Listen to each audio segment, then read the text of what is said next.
Hey, what's up, you guys? So I finally got the Jeep back. The Jeep was in the shop for some service, some maintenance issues.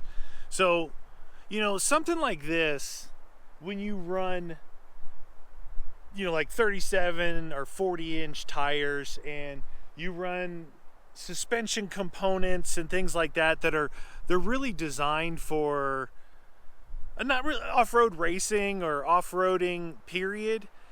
They tend to wear out faster because they're designed to be maintained a lot, like in between races and all that stuff. So that being said, without a whole lot of mileage on this thing, I had to do the ball joints on the front axle. The whole thing got started by I had my air locker, my front air locker went out. That had to be addressed, and while we had it apart, the rear end was making some noise. Now I've had this thing re-geared. As soon as I put these 37s on it, I re-geared it to 513 gears, and the rear end was making some noise. And when I would let off the gas, like the rubbing on the back side of the gear set, I didn't know if it was the gears, the transmission, drive shaft, who knows. So all that being said, I took it in. I was without it for about 3 weeks. It sat for a couple of weeks waiting for parts, because once the parts came in, it was like a day job. But it sat over there for 3 weeks. And so what I got was the rear gears were addressed. While we had it apart, I believe we replaced the air actuator in the rear and the front ball joints. And then when I brought it back, the next day I saw a puddle in the garage, and it turned out that the axle seals had gotten damaged when the axles got pulled out to pull out the differential. So I had to take it back over, and same day dropped it off, picked it back up. They replaced the front axle seals. So it's back out, and with all that kind of work being done, I'm out here in my local playground here, little forest area, really mountainous forest area, doing a shakedown run on it, right? So after you get a lot of stuff done, especially when it comes to axles and differentials and drivetrain components, you can't just take off and think everything's gonna be okay. You never know, something might got missed, something might be misadjusted. So I'm staying fairly close to home and putting it through its paces here. I made my way down to a valley. When I leave this area, I'll show you guys. I'll have to run the dash cam because it's pretty steep, and I'll need to have both hands on the wheel. But I'll run it. We got to run back up the mountain, and it curves around. Be hard to see with this camera, but the base of the valley's here, and the top of the mountain is way up there, and it's really steep. It's not like in a distance. You got to work your way up to the top, which is a really fun track that goes up this way. See, I've got this setup with a table on the back door that folds down, stainless steel, along with what's supposed to be like a cutting board, but I don't put food or anything on here. It slides out, and it works perfect to put a stove on there, and you slide that little board out, and that's where your little propane cylinder will sit. It works perfect. Plus it's strong enough, when I go out shooting and stuff, I put my ammo and my pistols and stuff on there. Weight is not a problem. And then I had installed this shelf. I had made a video about this. I installed this shelf, allow me to carry my storage boxes as well as my go bags that I make. These bags are full of food, water, essentials. Basically, if I said, hey, take this bag and go survive for a couple days with a vehicle, because there's no tent or anything like that. There's a tarp. It's a vehicle bag, really, for food and water that you may not have in your car, and then obviously a couple first aid kits. So it holds all that up there. It holds. I've got a little table up here. It's nice. And then I've got this whole space underneath. You got tool bags and water and chairs and tripods. It's just really efficient. Where in the other vehicles, I don't have any of this stuff. Everything just gets thrown in the back. So doing, you know, going from one vehicle to the other, you really see the differences, right? It's the conveniences. Obviously, I, you know, set up a table and I made it work in the other ones. And actually in the Land Cruiser with that table worked really well. I'll show you a little bit of the front end here.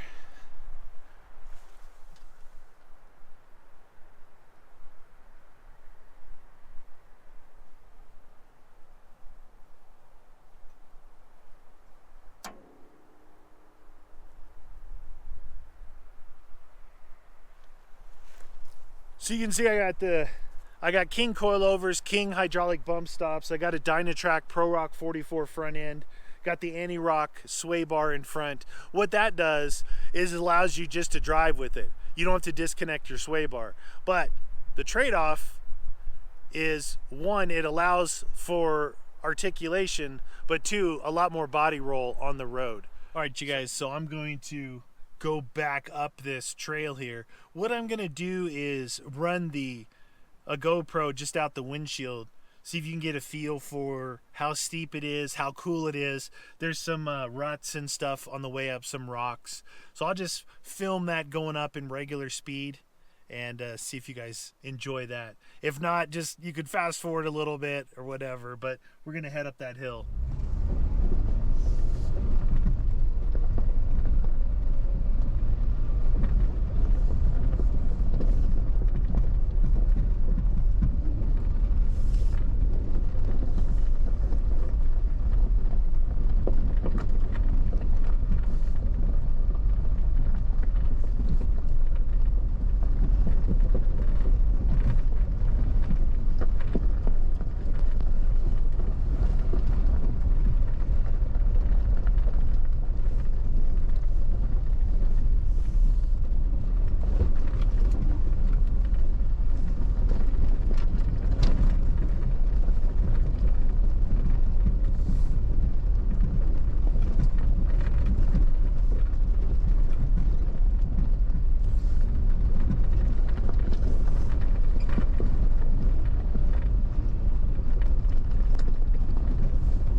This is the steep rutted part here.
Alright you guys, so I'm going to try something different out here. I did a little bit in the last video.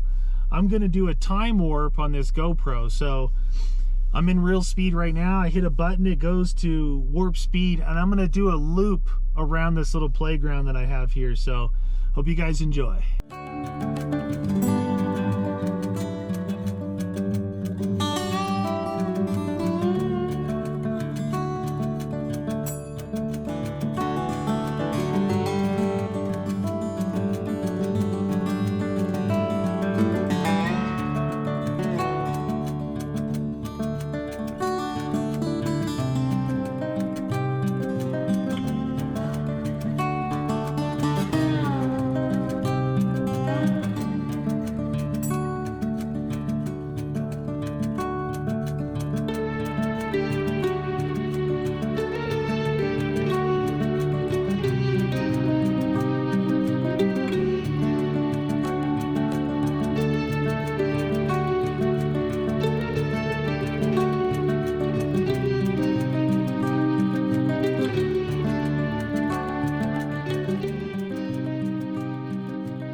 I just finished doing like this time warp feature on this GoPro. See how that turns out. I did a little bit of it in the last video, driving on those long dirt roads, but those were really smooth. This one was pretty rough as far as, you know, little divots and places where mud was. Ooh, a squirrel. But the thing about it is, I don't know how it's going to turn out with all the shaking back and forth. And it's funny because I was actually driving like really fast. I had it in my mind that I'm doing a time warp, so I have to drive fast. But I don't know if you'll be able to tell, but I was actually hauling some butt through there. Heading out this way. Like this video, I don't know if I even said it at the beginning, but it's a shakedown run. You know, I'm working on making sure that everything's cool with the Jeep, that we're good to go on my longer trips, because you guys know I go a lot of places on my own, pretty far away from anything, so I got to make sure that my vehicles are as reliable as they can be. This is a cool section through here, a lot of little hilly areas.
It's whack driving with one hand out the window holding this camera.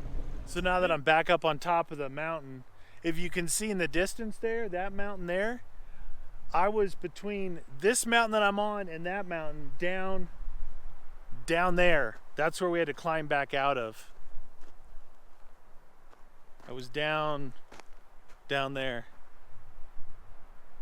And that mountain way in the distance is the one I kind of climbed up the edge of. And I don't know if you can see, but out there, the big valley. And that other areas that I go, I don't know, a lot of times I'm way up north up there, and I always say, hey, and I point back at these mountains saying, I gotta go back to those mountains, that's where I live.